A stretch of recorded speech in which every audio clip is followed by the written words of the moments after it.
All right, let me just talk about Disintegration. Let's just do a review. You played a little bit of Disintegration. I did, yep. Yeah, we talked about it a little bit last week, though we've recorded so many episodes since then, it's weird to say last week. So Disintegration is from the former creator of Halo, one of the founders of Bungie. It is a first-person shooter with real-time strategy elements. You play as someone that's on a grav cycle, which is basically like a hover vehicle, and you have a squad with you, and you control that squad, giving them basic objectives, like telling them where to go, what enemies to attack, and when to use their power-ups. Most of the objectives are very simple. It's like, hey, go to that terminal and turn it on, because I can't, because I'm in my bike. So it's kind of contrived in that way. Area. And then defend the area, so it's very simple that way. What interests me the most about this game is the story and the universe. In this universe, humans are given the option of integration, which is transplanting their brain into a robotic body, basically giving them kind of immortality. It also is a definite, like, who has the money for the best robot suit or the best robot body. So a lot of the robots or people you walk into will look like they're just thrown together with random parts, or just look super beat up because they can't upgrade themselves. But you play as Romer, who is a grav cycle pilot, who I almost equate him to kind of like a spokesperson for integration. Because you see early on there's like a commercial where he's basically pitching the idea of like, hey, you got to do this. I'm a famous grav cycle war hero pilot. I did this. You should do it too. But something goes wrong and he is captured and imprisoned.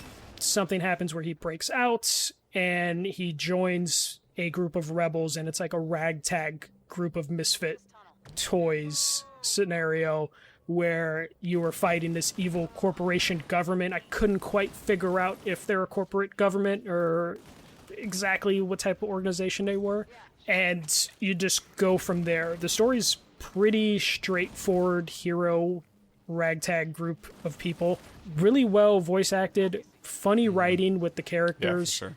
The cutscenes are really short. Like the opening cutscene is probably the longest, and it's like 5 minutes, and then every other cutscene is like maybe 30 seconds to a couple minutes.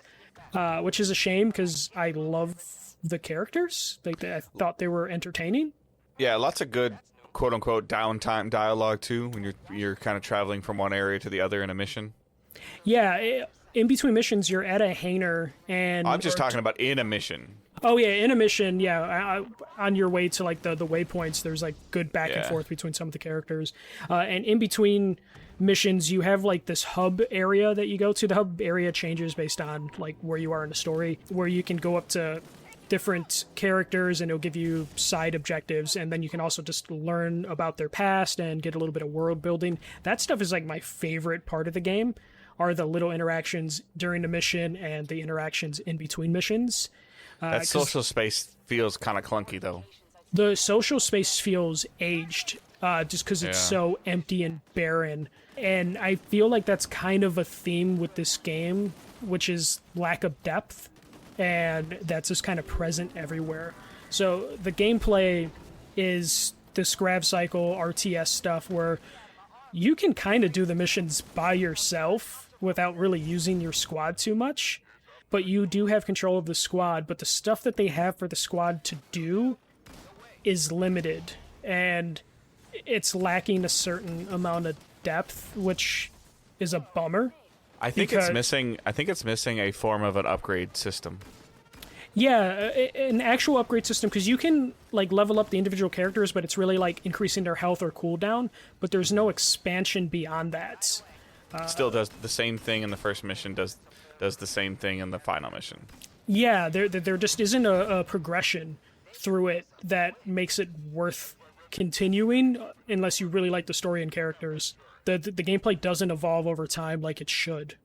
Yeah, and I also didn't feel like, and I'm not as far as you are, I didn't feel like a lot of times like the games and combat levels kind of like progress upward as it's challenging a little bit more as you learn things, and I feel like this combat was very linear.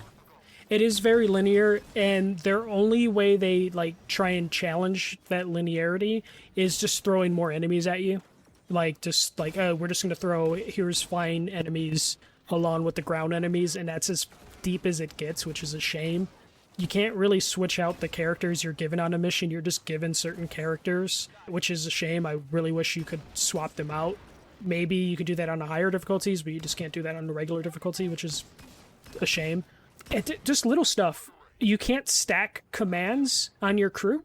Like, I can't say, kill this guy, kill this guy, kill this guy, while I do that, or do that objective, that objective, that objective. Once you change objectives, your whole squad will then just go with you, as opposed to being able to trust them to do multiple things and knock out multiple tasks at once or after each other, which is just kind of annoying, you know, because there's some times where it's just like, I cleared out the enemies, there's no danger, but we need to do 3 objectives, and I can't just stack them. You know, that's some Sims 1 shit, where you just can't stack objectives, which is kind of annoying and frustrating, especially as they throw more at you. Yeah, it feels like a really interesting concept that's lacking some serious polish. And just like, again, it comes down to depth for me. This feels like a good technical demo or a good first step. Like, I think they built enough in this universe that I'm interested and intrigued, and I like the combo of a first-person shooter and an RTS, but they didn't build enough into it in this first game. Yeah, there's no badass moments in it, like where you feel like that you're just wrecking shop. Yeah, like there's destructibility, but it's not full destructibility. There's no big wow moments in this game. They played it very safe, kept things very close. So. Yeah, and it's fun. I enjoyed the story. It just, there wasn't a lot going for it. And every time I played it and when I wrapped it up, I'm like, okay, I had fun with this game.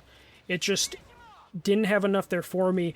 I want to see what they can do with this universe and these elements, because I love the character design. I think the characters look super cool.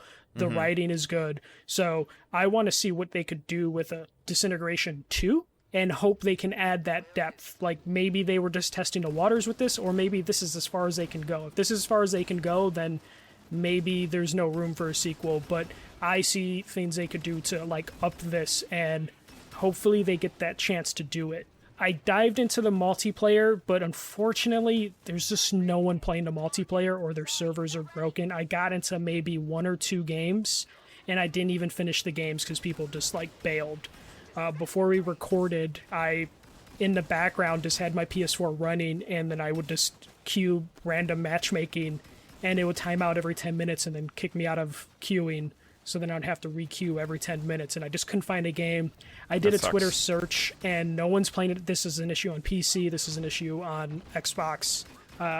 Like, this game probably could use some sort of crossplay support just to help the few people that are trying to play it online get together, because it doesn't seem like there's enough per platform to do it, which is a shame, because I think the gameplay's pretty fun, even though it lacks depth. That, like, in a multiplayer setting, it could be interesting. Like, there's really not that much progression in the multiplayer either. You're just kind of unlocking cosmetics. There's nothing else really there to unlock, so there's no carrot on a stick scenario for the multiplayer.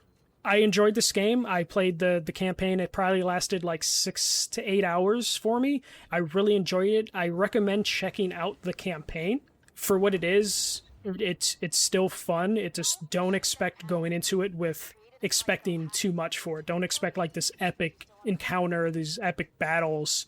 It's just kind of a fun game to play for 6 hours, but it's not gonna blow your mind. Because I'm sure if like it had those epic moments, Dave, you probably would have had the urge to continue on, but instead it was, you probably walked away with what it like, this is fine. Yeah, like mission complete. Oh, you didn't kill enough of these things this way. Oh, okay. Yeah, like I didn't feel like I needed to go out of my way to get all the side goals. Right. I got what I got. Because there's not really a reward for doing it. Yeah, there's not a reward for doing it. There's like little hidden things for you to upgrade your characters, but halfway through the game I realized like my teammates aren't really dying, so I don't really give a shit about upgrading them. So I put all the upgrade points into myself, so my character would, have the best chance for survivability. But there just wasn't enough there for me to do all find all the hidden chips and upgrade your crew and yourself. With that said, I still enjoyed it. I did find it to be fun, which is why I'm just going to give it a 3 out of 5. I think it's a good first step. If they can do enough to add to it, maybe it could be a really, really good franchise. Even though I sound really down on it, I enjoy it enough to give it a 3 because I think the campaign's worth it. This is definitely one of those games that maybe when it's on sale, it'd be worth checking out. I think right now it's like a $50 game, which it just probably isn't.